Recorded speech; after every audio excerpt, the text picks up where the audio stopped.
Giliran Feni Rose kuliti kelakuan main serong Arya Saloka dan Amanda Manopo, keaslian diungkap.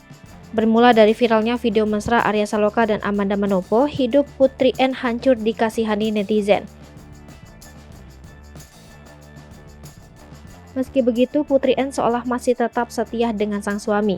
Ia bahkan memperlihatkan bukti bahwa kabar tak sedap itu tidaklah benar. Putri N masih setia mendampingi suaminya dan juga anak sematawayangnya. Hal tersebut terlihat dari potret yang diunggah Putri N di Instagram story-nya. Bukan hanya itu saja, Putri N bahkan tak segan menyematkan emoji love dalam potret tersebut.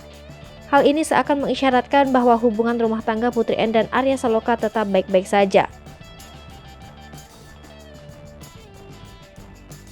Sementara itu, Feni Rose membeberkan berbagai spekulasi tentang video diduga Amanda Manopo dan Arya Saloka. Tak ada angin tak ada hujan, Feni Rose juga buka suara soal dugaan main serong Arya Saloka dan Amanda Manopo. Menurut Feni Rose, isu perselingkuhan keduanya masih tidak jelas karena pihak Amanda dan Arya Saloka tidak membahas atau mengungkap klarifikasinya.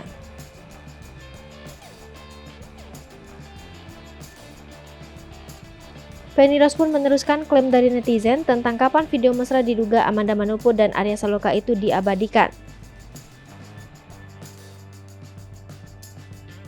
Menurut Feni Rose, ada netizen yang mengetahuinya dengan melihat unggahan salah satu pemain sinetron Ikatan Cinta lainnya, yakni Glenca Ciasara.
Hai pemirsa Sri Popo TV, jangan lupa komen, like, dan subscribe, serta tonton terus berita-berita terupdate lainnya ya.